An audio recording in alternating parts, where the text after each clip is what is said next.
right, so tonight we're going to talk about what is the ego and how does it work.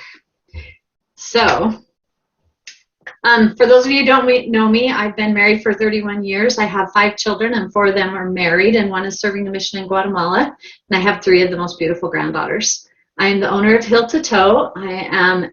I am an EFT and foot zone practitioner, and I also help my clients see their false beliefs and recognize their divine self. When we do this, we raise our frequency, and that is the goal. So the story of ego, I found this so interesting. So ego has a story, which I think is so cool. I'm going to move you. Okay. So we relate to the world by telling stories, which Karen was talking about, our stories. Everyone has an ego story, and this is the way you make sense of life's events. You take this constant stream of things happening, most of which are outside your control, and reduce it down to a kind of adventure tale. So I'm going to tell you a little bit about my ego story, and maybe one of you or 2 of you might want to share yours. So when I was little, we lived in a place where I went to school, kindergarten and 1st grade, and I had lots of friends, and I was really a happy, bubbly child. And then we moved, and I didn't have any friends, and I sat alone at recess and played with my doll. I was a very lonely little girl and very unhappy. And then I started making friends, and I thought I had this great group of friends until 6th grade. And in the 6th grade, I went to my desk and pulled out a book, and all of these notes fell on the floor. And I was excited. Oh, all these fun notes from my friends. Well, these notes didn't turn out to be so kind. They told me I was stupid and I didn't belong, and that they didn't want me in their group anymore, and they outed me out of their friendship group in 6th grade. So instead of doing what I should have done and look for new friends, I just wanted back in that group. So I did everything I could to get back into that group, to fit in. And I didn't fit there. I knew that, but I wanted to be there. So when I was a sophomore in high school, I was in the bathroom in the stall, and I heard 2 girls come in. They were talking at the sink, and one of them said, "So do you have to invite Kolae to your party?" And the girl answered back, "Yes, I do, because our parents know each other, and if I don't invite her, then I won't be able to have a party, or if they find out, I won't have any more parties." So I walked out of the stall and washed my hands and looked at them and said, "Don't worry, I won't be at the party." After that, I started looking for new friends, and but I always felt outed until this weekend, or 2 weekends ago. I went to a retreat, and at that retreat, again, I was in the bathroom stall, and 2 women came in, and they were talking about me, only this time they were talking about how much I had changed, how I had transformed, and they were just talking about all these really cool things about me. My ego story got rewritten in about 2 minutes. Just that quick. Okay, so what does having an ego mean?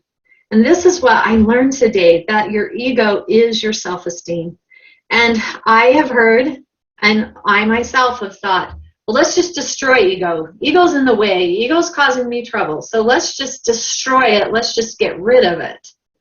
But you know what I'm destroying? I'm destroying my ability to feel good about myself if I do that. So we need to have an ego. So by definition, an ego is a person's sense of self-esteem or self-importance. To have an ego is essential to our very makeup. It will define who we are and how we connect with others. Ego becomes an issue when it becomes overpowering. Everyone has an ego, whether big or small. So, do you really want to destroy your self-esteem by destroying your ego? And I hope the answer is no. We want to have self-esteem. We want to feel good about ourselves. So, understanding the ego and why we would want to keep our ego intact. I think that this is really an important part of how we get to a better place with our ego. So there's some ego myths out there. And I love this picture because ego looks a little large here, a little overwhelming. How do you see your ego?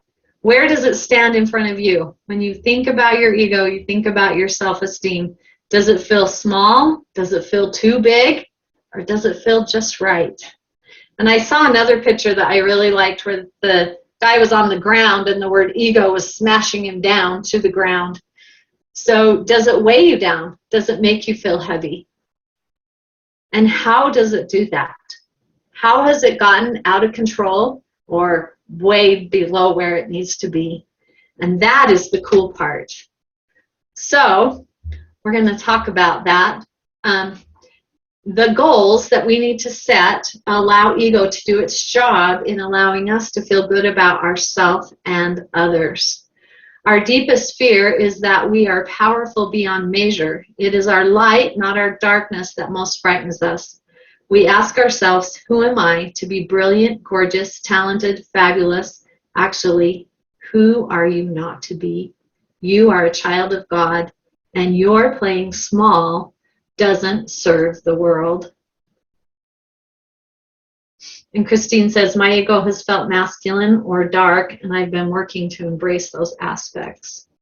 And I think we can all relate to that. And I love Marianne Williamson telling us that us being small doesn't benefit anybody. And I think that is so important that we remember that if our ego's been smashed, it's time to open it up and start exploring it and get it out there. So, how do you use ego to support you? And I love the peacock because peacocks, they strut it, man. They don't care.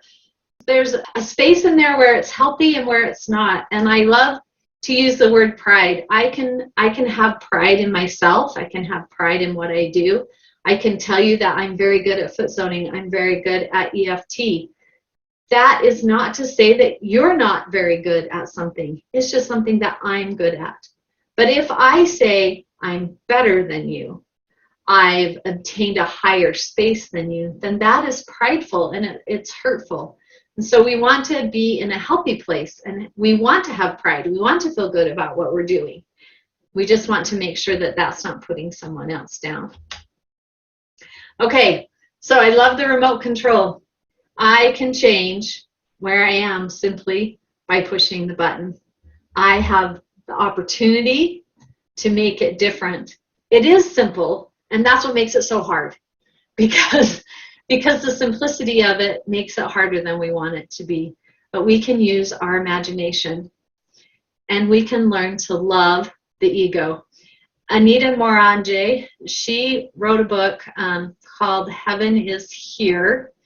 And I took a couple of quotes from it. She says, when you can completely love your ego unconditionally and accept it as part of how you express in this life, you no longer have a problem with it.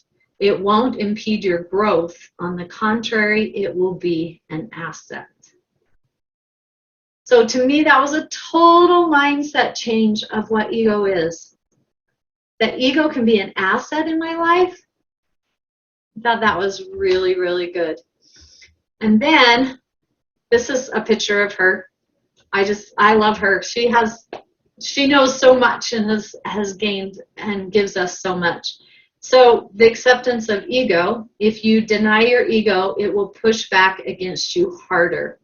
The more you reject something, the more it fights back for its own survival. But when you completely love your ego unconditionally and accept it as part of how you express in this life, you will no longer have a problem with it.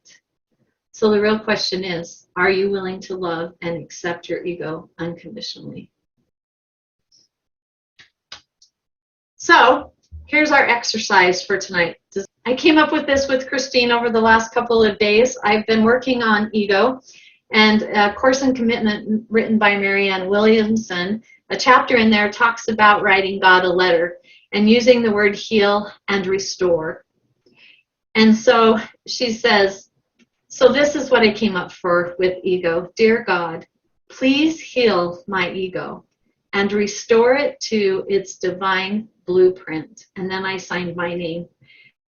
And I know that writing this over and over again makes a huge difference. It has raised my frequency, and it has helped me to feel like my ego is not in control. Another thing that Anita talks about that I think is so cool is she talks about ego and awareness. And when we're born, our ego and awareness are on the same plane.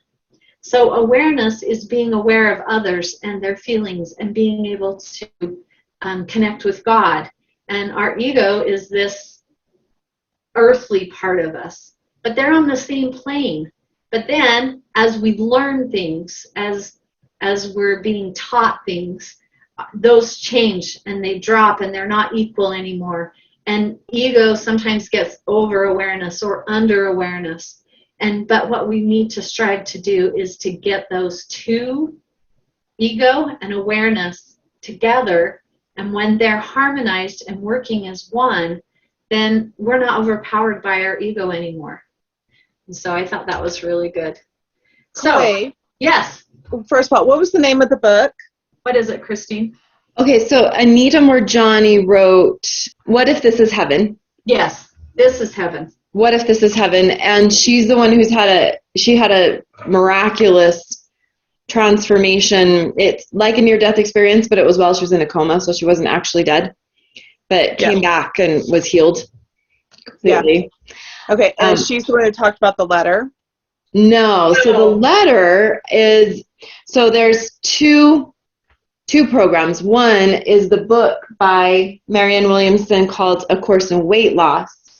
The other is the course that I've created. I created it with Julia Irvin, and I launched it or relaunched it, I guess, a few months ago on A Million at One as a course that you can, we do live interaction. We work through the course together, basically. Yeah. Okay. Yes. A course in commitment. And that's where you guys talk about that letter writing? Yes. That's where that letter came from. So my other question is this letter writing are you like just whatever you want to put in the blank, please heal whatever. And then restore whatever? Yes. So before I was doing the ego one, I was doing please heal my fear of acceptance and restore my acceptance of my divine self. Okay. And see, I wrote it over and over again. Mm-hmm. And every day I would just write it twice. Have you had any experience with this for physical healing, not just emotional healing? I haven't, but I bet it works. Okay. All right. Thanks. I would love to hear. So try it and let me know. Yeah, because my husband's going through a lot of physical healing right now. Like our roles have completely shifted. He's now the person in pain, and I'm the one in the caretaking role. And so I'm working on a lot of things with him. And so I'm like thinking that maybe this could be good. So I think so. She uses it with weight loss. Weight loss is a physical thing. Absolutely. So okay, great. Thank you. You're welcome. Any other questions? Okay. So here's the process that came to me this morning as I was working on this. So the first thing is to prepare, to discover your beliefs. And what I realized was this is, I'm going to give an example. So the 4-minute mile was believed that it could not be broken. And if someone did break it, they would die. Their heart would stop beating and they would not survive that. But guess what? Someone broke the 4-minute mile. And then a lot of people broke it after that. Why? Because a belief was changed. So I think the first part of the process of understanding our ego is understanding the myths that we have that keep our ego usually really low. Some people it's really high, but most of us, our ego has been tramped on, and we don't have very much self-confidence in ourselves. And so being able to break that 4-minute mile, so to speak, for yourself in your own myths and your own misbeliefs. So, and then the next one is you want this capturing. You want to bring awareness to your ego. And as I thought about this, I found this picture and I love it. Because really it is us, but there's two of us when we're at competition with our ego. And when we're at competition with anyone at trying to become better. And if we can work together to bring ego and awareness in one space, then we're not two separate individuals anymore. And the last one is we need to make sure we're reviewing constantly where ego is and how I can find that harmony between awareness and ego. Because if we're not reviewing, those misbeliefs, those myths, they're going to come back and they're going to beat us up again, because those old cycles will come back if we're not paying attention. And that brings us to the frequency formulas. And there's two that go really well with ego. One is spine align, and the other one is inner solutions. So I'm going to tell you just a little bit about those. I love the formulas, and I use them quite regularly. I won't say every day, but almost. I'll just muscle test through my bottles and see which one I need and take a few drops now.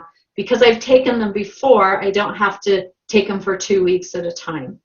So spine align is for emotional strength, physical posture, and alignment. And I love the affirmations that go with it. It says, I am supported by God, myself, spouse, family, and or friends. I am in alignment with my purpose. My spine keeps me connected, upright, and flexible. My posture is straight and tall. I have the power to stand up for myself. I breathe in light from head to toe. I allow myself to be flexible and placed in the best alignment for my highest good. And then inner solutions is about surrender of ego structure. So we're getting rid of the old structure that we have put in place, and we're bringing back in that divine pattern. And personal awareness, which I thought was so cool when I read Anita's book about awareness and ego and how they need to go together. And here it's already here. And self-love. So the affirmations are, my self-confidence allows others to feel good about themselves. My spirit is strong and healthy. I trust in God to lead and guide me to truth. I am willing to see the darkness within myself through divine light. My being is ready to make a quantum shift. The true me is worth discovering and uncovering. So I hope that helps you. Are there any questions I can answer for anyone? We have just a couple